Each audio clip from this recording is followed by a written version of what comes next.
Hello friends, welcome back to our YouTube channel. तो फिर आज हम लोग देखते हैं कि मैन्युफैक्चरिंग ऑफ कंक्रीट क्या होता है। तो जनरली जब हम लोग बात करेंगे मैन्युफैक्चरिंग ऑफ कंक्रीट में, तो उसमें रहता है कि कंक्रीट को बनाने तक उसके प्रोसीजर क्या क्या रहते हैं, क्या क्या ऑपरेशन से इन्वॉल्व होते हैं कंक्रीट के मैन्युफैक्चरिंग में, उसको हम लोग बोलते हैं मैन्युफैक्चरिंग ऑफ कंक्रीट।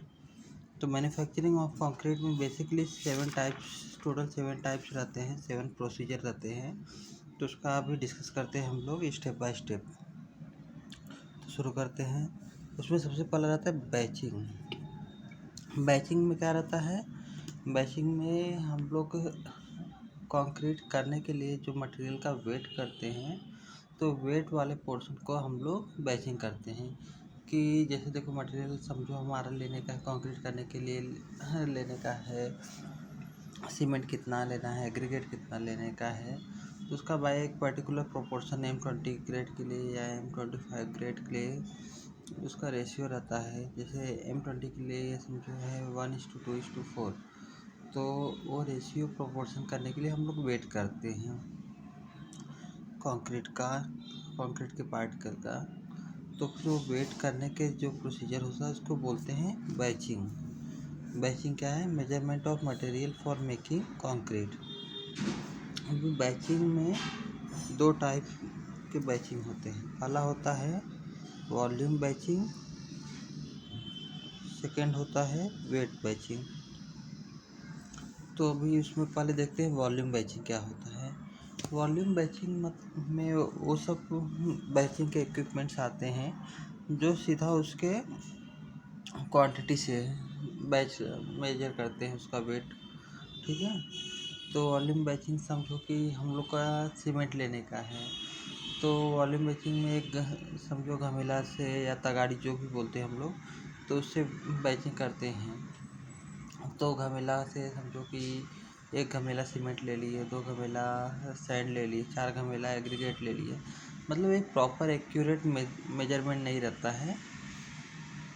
तो इस टाइप के बैचिंग को हम लोग बोलते हैं वॉल्यूम बैचिंग में, जिसमें उसका टोटल वॉल्यूम कंसीडर होता है।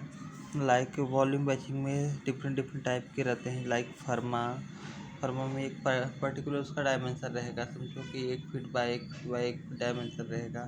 तो उसका एग्रीगेट का क्वांटिटी क्या हो जाएगा? उसका क्वांटिटी क्या हो जाएगा? 1 फीट क्यूब। तो उसमें कितना एग्रीगेट आएगा? 4 बार उसको कर देंगे, फिर 2 फर्मा रेती ले लेंगे, 1 फर्मा सीमेंट ले लेंगे। तो मतलब एक कोई प्रॉपर एक्यूरेट मेजरमेंट नहीं रहता है, बाय वॉल्यूम मेजरमेंट करते हैं। तो इसमें फिर सेकेंड टाइप क्या आता है? By weight batching. Weight batching में क्या रहता है कि वेइंग मशीन रहता है। वेइंग मशीन के ऊपर में प्रॉपरली वेट रख के, प्रॉपरली उसका वेट करके, वेट का मेजरमेंट लेके फिर उसका हम लोग कैलकुलेशन करते हैं। तो ये आता है वेट बैचिंग। वेट बैचिंग क्या रहता है? इसका बेनिफिट क्या रहता है? बेनिफिट ये रहता है कि ये एक्यूरेट रहता है। क्या रहता है? एक्यूरेट रहता है। और इसका डिसएडवांटेज रहता है, ये स्लो प्रोसीजर है। स्लो प्रोसेस होने की वजह से हम लोग का क्या रहता है? साइट पे डिले होता है। तो जनरली साइट पे इसको कम यूज करते हैं, वॉल्यूम बैचिंग ज़्यादा यूज करते हैं, क्योंकि कंटिन्यू कंक्रीट बनाने के लिए कंटिन्यू मटेरियल सप्लाई होते रहता है। तो उसके लिए हम लोग वॉल्यूम बैचिंग का ज़्यादा प्रीफर करते हैं। अभी फर्स्ट स्टेप तो हो गया मटेरियल को वेट करने का। सेकेंड स्टेप क्या होएगा? Mixing of material. वेट करने के बाद में मटेरियल को क्या करेंगे? हम लोग मिक्स करेंगे। मिक्स करने का क्या प्रोसीजर है? To obtain homogeneous mix of mixing concrete, this work is perform. हम लोग मटेरियल को प्रॉपरली समझो कि सीमेंट, सैंड एंड एग्रीगेट ले लिए, अभी एक दूसरे के ऊपर में रख देंगे तो प्रॉपरली मिक्स नहीं होंगे।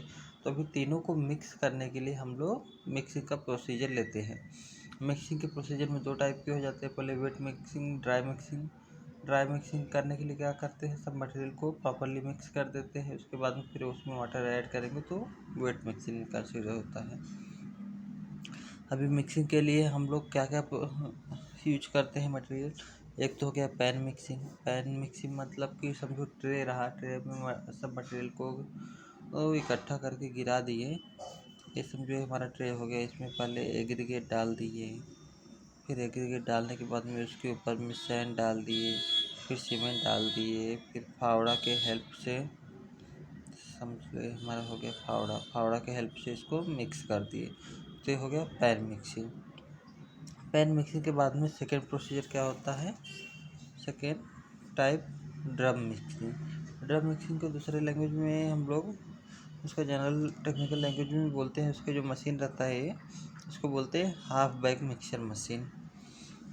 तो ड्रम मिक्सिंग में क्या करते हैं कि पहले एग्रीगेट को ड्रम में डाल देंगे, फिर सैंड को डालेंगे, फिर सीमेंट को डालेंगे। मटेरियल डालने के बाद में यहाँ से मशीन को ऑन कर देंगे। तो ये जो ड्रम रहेगा कंटिन्यू रोटेट होते होते होते रोटेट हो के मिक्स हो जाएगा। इसके बाद में वाटर ऐड करेंगे, फिर कंटिन्यू रोटेट करेंगे, और रोटेट होने के बाद में जब मटेरियल प्रॉपरली मिक्स हो जाता है तो ड्रम को ऐसा रोटेट करके इस साइड कर देंगे, और यहाँ पे मटेरियल को एक ट्रे में कलेक्ट कर लेंगे। तो ये होता है ड्रम मिक्सिंग। तो दो प्रोसेस हो गया, पहले हो गया बैचिंग। बैचिंग करने के बाद में फिर हम लोग मटेरियल को मिक्सिंग कर देते हैं। मिक्सिंग करने के बाद में जब मटेरियल मिक्स हो गया तो उसको जहाँ पे कंक्रीट करने का है वहाँ तक ट्रांसपोर्ट करना पड़ता है।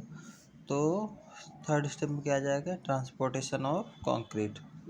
ट्रांसपोर्टेशन ऑफ कंक्रीट किसके ऊपर डिपेंड करता है, depending upon volume of the aggregate, उसका कितना वॉल्यूम है, इसके बाद में कितने डिस्टेंस पे हम लोग को कंक्रीटिंग करने का है। तो उसके ऊपर में हम लोग इसके different types of transportation decide किए हैं। पहला तो हो गया मैनुअल मेथड। मैनुअल मेथड में क्या रहता है, मटेरियल को घमेला में लेके या फिर बाल्टी में लेके साइड पे लेके जाते हैं और वहाँ पे कंक्रीट करते हैं। ये मैनुअल मेथड कहाँ पे यूज होता है, जहाँ पे समझो कि यहाँ पे मटेरियल में बना रहे हैं और उसके जस्ट बगल में ही हमारा कंक्रीटिंग करने का प्लेस है, तो हम पे मैनुअल मेथड यूज करते हैं।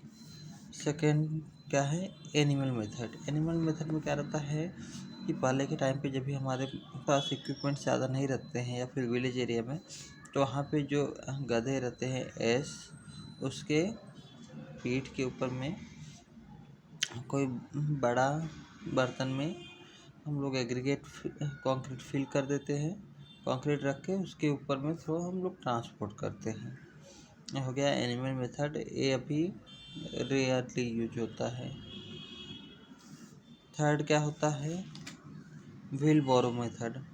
जैसे कि हमारा साइट थोड़ा सा दूर है, समझो 10-15 मीटर के डिस्टेंस पे है, तो हमारा एक व्हील बोरो रहता है, गाड़ी रहता है, इसके ऊपर में इसके अंदर में हम लोग मटेरियल फिल कर देते हैं। इसके दो हैंड रहेंगे, इसको पकड़ के आदमी ट्रांसपोर्ट कर देता है। इसके बाद में कंक्रीट लिफ्ट मशीन है। अगर मटेरियल को समझो कि चौथे माले या पाँचवें माले पे कास्ट करना रहता है, तो एक लिफ्ट के जैसा बनाया गया रहता है। यहाँ पे नीचे बेस प्लेटफॉर्म रहता है, तो उसको क्या करते हैं, ये व्हील बोरो को हम लोग ये लिफ्ट के ऊपर में रख देते हैं और यहाँ से मटेरियल ऊपर ट्रांसपोर्ट कर देते हैं। इसके बाद में जैसे हाई राइज बिल्डिंग है और हाई ग्रेड का कंक्रीट यूज होता है, तो वहाँ पे हम लोग कंक्रीट पंप यूज करते हैं। कंक्रीट पंप कैसा रहता है, समझो ये हमारा ग्राउंड सरफेस है, तो ग्राउंड सरफेस में हम मटेरियल मिक्स हो रहा है, मिक्स होने के बाद में कंक्रीट पंप रहता है, इसको ऊपर तक लेके जाते हैं, और ऊपर जहाँ पे हम लोग का पंप करना रहता है वहाँ पे, जहाँ पे कंक्रीट करना रहता है वहाँ पे थ्रो पंप हम लोग कंक्रीट करते हैं। ठीक है, अभी ट्रांसपोर्टेशन का हो गया। ट्रांसपोर्टेशन के बाद में प्लेसिंग और कंक्रीट। नेक्स्ट स्टेप क्या है, placing of concrete. Placing of concrete क्या होता है, after mixing and handling of concrete. इसके बाद में मिक्सिंग और ट्रांसपोर्टेशन का हो गया, तो कंक्रीट को एक प्रॉपर प्लेस पे प्लेस करना रहता है उसके फाइनल पोजीशन पे। और प्लेसिंग ऑफ कंक्रीट में क्या रहता है, मोस्ट ऑफ द चीज़ें जो केयरफुल रहना चाहिए, उसका हेड मटेरियल जब भी हम लोग ड्रॉप करते हैं कंक्रीट करने के लिए, तो उसका हाइट जहाँ से ड्रॉप करते हैं हाइट 1 मीटर से ज़्यादा नहीं होना चाहिए। इसके बाद में फिर प्लेस करने के बाद में उसका जो कंक्रीट रहता है उसको प्रॉपरली टैम्पिंग करना चाहिए।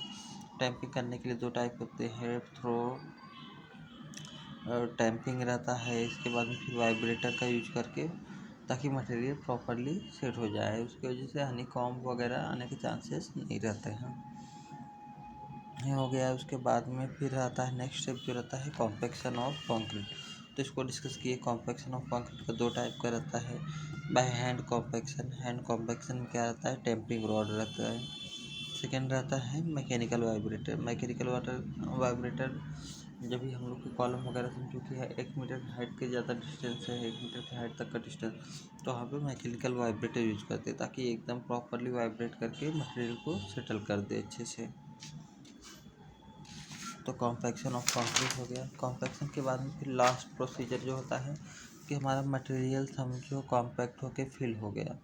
फिल होने के बाद में जब भी हम लोग शटरिंग को निकाल देते हैं, तो समझो ये हमारा कॉलम हो गया। शटरिंग निकालने के बाद में हमारा स्ट्रक्चर तैयार हो गया। तैयार होने के बाद में उसका हाइड्रेशन प्रोसेस से बचने के लिए हम लोग क्या करते हैं, उसका क्यूरिंग करते हैं। क्यूरिंग जनरली हम लोग जो रहता है, क्यूरिंग जितना टाइम करते जाते हैं, क्यूरिंग करने के लिए सालों साल लग जाते हैं, लेकिन हम लोग एक प्रॉपर टाइम पीरियड डिसाइड किए हुए हैं कि उतने टाइम में हमारा 80 to 90% जो स्ट्रेंथ रहता है वो गेन हो जाता है।